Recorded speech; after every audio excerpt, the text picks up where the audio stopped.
ವಿನಯ್ ಮತ್ತೆ ಅಕ್ಷತಾ ಅವ್ರಿಗೆ ಒಂದು ಇಂಟರ್ವ್ಯೂನೇ ಮಾಡಬೇಕು, but I have very little time actually, so ಅದಕ್ಕೋಸ್ಕರ. But tell me about your love ಸ್ಟೋರಿನು, ಲೈಕ್ ಯಾರು ಹೇಳ್ತೀರಾ? ನಮ್ ಲವ್ ಸ್ಟೋರಿ ಹೇಳ್ಬೇಕು ಅಂದ್ರೆ ಅದು ಒಂದ್ ಪಾರ್ಟ್ ನಲ್ಲಿ ಆಗಲ್ಲ, ಒಂದ್ 4 ಎಪಿಸೋಡ್ ಇದೆ. ಚಿಕ್ಕದಾಗಿ. ಸೊ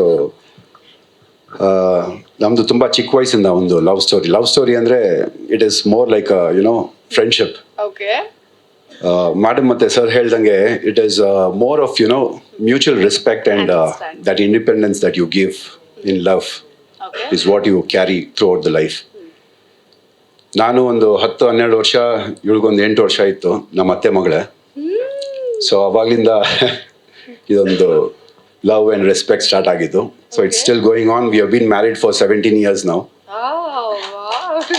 ಅಂಡ್ ಒಂದು ಹಾಫ್ ಸೆಂಚುರಿ ಹಾಕೋಣ ಅಂತ ಅನ್ಕೊಂಡಿದ್ದೆ. ಡೆಫಿನೆಟ್ಲಿ ಹಾಕೋಣ, ಹಾಫ್ ಸೆಂಚುರಿ ಪಾರ್ಟಿ ಮಾಡೋಣ, ಸೆಲೆಬ್ರೇಟ್ ಮಾಡೋಣ.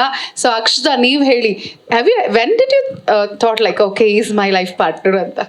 ಚೈಲ್ಡ್ಹುಡ್ ಇಂದನೇ ಫಿಕ್ಸ್ ಆಗೋಗ್ಬಿಟ್ಟಿತ್ತು. ಹೌದಾ? ಅವಾಗ್ಲೇ ಅನ್ಕೊಂಡಿದ್ರಿ ನೀವು? ಯಾರಿಬ್ರಲ್ಲಿ ಫಸ್ಟ್ ಪ್ರಪೋಸ್ ಮಾಡಿದ್ದು? ಯಾರು ಇಲ್ಲ. ಮದ್ವೆಗೆ ಇವಾಗ್ಲೂ ಮಾಡಿಲ್ಲ. ಇವಾಗ್ಲೂ ಮಾಡಿಲ್ಲ ಅಂತ ರೆಡ್ ರೋಸ್ ಕೊಡ್ರಿ, ಅದ್ರಲ್ಲಿ ಒಂದು ನಾವ್ ಮಾಡಿಸ್ಬಿಡೋಣ, ನಾವು ಈ ತರ ಚಾನ್ಸ್ ಎಲ್ಲ ಬಿಡ್ತೀವ? ಅಕ್ಷತಾ ಅವರ ಆಸೆ ಇವತ್ತು ನಾವು ಜೈ ಸಿನಿಮಾದ ಸಾಂಗ್ ಲಾಂಚ್ ಇವೆಂಟ್ ಅಲ್ಲಿ ಪೂರೈಸ್ತಾ ಇದೀವಿ. ಹೆಂಗು ಸಖತ್ತಾಗಿ ಇಬ್ರು ರೆಡಿಯಾಗಿ ಬಂದಿದ್ದೀರಾ. ಹಾಗೆ ತಗೊಳ್ಳಿ, ನಿಮ್ಗೇನ್ ಡೈಲಾಗ್ ಬಗ್ಗೆ ನಾನು ಹೇಳ್ಕೊಡಂಗೆ ಇಲ್ಲ. ಅಲ್ಲ, ಇದು ಯಾಕೆ ಯಾವಾಗ್ಲೂ ಹುಡುಗನೇ ಪ್ರಪೋಸ್ ಮಾಡ್ಬೇಕು ಅನ್ನೋದು? ಅದು ಏನಂದ್ರೆ ಚೆನ್ನಾಗ್ ಅನ್ಸುತ್ತೆ ಹುಡುಗ ನೀಲ್ ಡೌನ್ ಮಾಡಿದ್ರೆ ನಮ್ ಹುಡುಗಿರಿಗೆ ಅಂತ. That's very usual and very common. ಇವಾಗ ಇಬ್ರು ಪ್ರಪೋಸ್ ಮಾಡ್ಬೇಕು, ಯಾಕಂದ್ರೆ ನೀವ್ ಹೇಳಿದ್ರಿ ಇದುವರೆಗೂ ಇವರು ಪ್ರಪೋಸ್ ಮಾಡಿಲ್ಲ, ನೀವು ಪ್ರಪೋಸ್ ಮಾಡಿಲ್ಲ ಅಂತ. So usually girls first, but ನಾವು ಬಾಯ್ಸ್ ಫಸ್ಟ್. ನಿಮ್ always say ladies first, right? ಹೌದು, ಚೇಂಜ್ ಮಾಡ್ಬಿಟ್ಟೆ. ಫಸ್ಟ್ ಅಂಡ್ ಮೈಕ್ ಕೂಡ ಫಸ್ಟ್ ಲೇಡೀಸ್ ಗೆ ಹೋಗೋದು. ಸೊ ಆಯ್ತು, okay for Akshata, come on, you can do it. ಅಲ್ಲ, ಇನ್ನೊಂದು ಹೇಳ್ಬೇಕಲ್ಲ, ಒಂದು ಡೈಲಾಗ್ ಹೇಳಿ. ಹಾ, ಓಕೆ.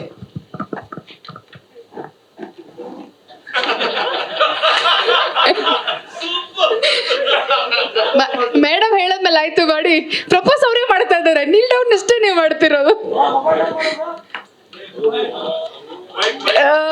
ಕೂದ್ಲು ಹಾ, ಇದು ಕೇಳಿಸ್ಲಿಲ್ಲ ಅದಕ್ಕೆ. ಐ ಲವ್ ಯು ಚಿನ್ನ. Thank you. ಸ್ವಲ್ಪ But that's so sweet. Thank you. Finally okay. So ಅವ್ರ ಆಸೆ ನೀವ್ ಈಡೇರಿಸ್ಬೇಕು. ಇವಾಗ ನೀವೊಂದು ಪ್ರಪೋಸ್ ಮಾಡ್ಬೇಕು ಅವ್ರಿಗೆ. 17 years ಹಿಂದೆ ಹೋಗ್ಬೇಕು ನೀವು. ಅವಾಗ ಹೇಗಿದ್ರಿ ಆ ತರ ಥಾಟ್ ಬರ್ಬೇಕು ನಿಮ್ಗೆ. ಆಕ್ಚುಲಿ ವಿನಯ್ ಅವ್ರನ್ನ ನಾವು ಆನ್ ಸ್ಕ್ರೀನ್ ಎಲ್ಲ ನೋಡಿದಾಗ ಸ್ವಲ್ಪ ಇದು ಈ ರಗಡ್, ಈ ಹುಡುಗಿರಿಗೆ ಬ್ಯಾಡ್ ಬಾಯ್ ಲುಕ್ಸ್ ಇಷ್ಟ ಆಗುತ್ತೆ, ಆ ತರ ಎಲ್ಲ ಇರುತ್ತಲ್ಲ, ಆ ತರ ಏನಾದ್ರು ಪ್ರಪೋಸ್ ಮಾಡಿದ್ರೆ ಹೇಗಿರುತ್ತೆ ಅಂತ ನೀವ್ ಮಾಡ್ಬೇಕು. ಅಂದ್ರೆ ಇವಾಗ ನನ್ನ ಮಗನಿಗೆ 16 ವರ್ಷ. ಈಗ ಪ್ರಪೋಸ್ ಮಾಡಿದ್ರೆ ನಾನು ಬ್ಯಾಡ್ ಎಕ್ಸಾಂಪಲ್ ಸೆಟ್ ಮಾಡ್ತೀನಿ ಅವ್ನಿಗೆ. ಇಲ್ಲ, ಅದೃಷ್ಟ ಒಂದು ಅಪ್ಪ ಅಮ್ಮ ಪ್ರಪೋಸಲ್ ನೋಡ್ತಾ ಇದೀವಿ ನಾವು ಅಂತ. ಮತ್ತೆ ಚಿಕ್ಕ ವಯಸ್ಸಿಂದ ಬರೀ ಪಾರ್ಟ್ನರ್ ಆಗಲ್ಲ, ಒಂದು ಫ್ರೆಂಡ್ ಆಗಿ, ಒಂದು ಕಂಪ್ಯಾನಿಯನ್ ಆಗಿ, she has respected me and my privacy and my work that I do. ತುಂಬ ಸಪೋರ್ಟ್ ಮಾಡಿದ್ದಾಳೆ. And I love you now and forever. Oh, sweet. Thank you very much. So, ನೀವು couple ಆಗಿ 17 ವರ್ಷಗಳು, happy married life. ಇನ್ನ ಮುಂದೆ ಸಿಕ್ಕಾಪಟ್ಟೆ ಇದೆ. We have to celebrate 25 years, 50 years ಆ ಥರ. ಬಟ್ ಟುಡೇ ಇವತ್ತು ಕಪಲ್ ಸಾಂಗ್ ಕೂಡ ನಾವು ರಿಲೀಸ್ ಮಾಡ್ತಾ ಇರೋದ್ರಿಂದ as a couple you are our chief guest. So ನಿಮ್ಗೆ ಹೇಗೆ ಅನ್ಸುತ್ತೆ about a film? First of all, Jai ಅನ್ನೋ ಸಿನಿಮಾ ಒಂದು ಪ್ರೊಮೋ ನೋಡಿದಾಗಲೇ ಗೊತ್ತಾಯ್ತು ರೂಪೇಶ್ ಅವರು ಜಯಕಾರ ಆಗ್ತಾರೆ ಅಂದ್ಬಿಟ್ಟು ಇಂಡಸ್ಟ್ರಿಲಿ. And it has come out really well, and it doesn't look like you're doing this for the first time.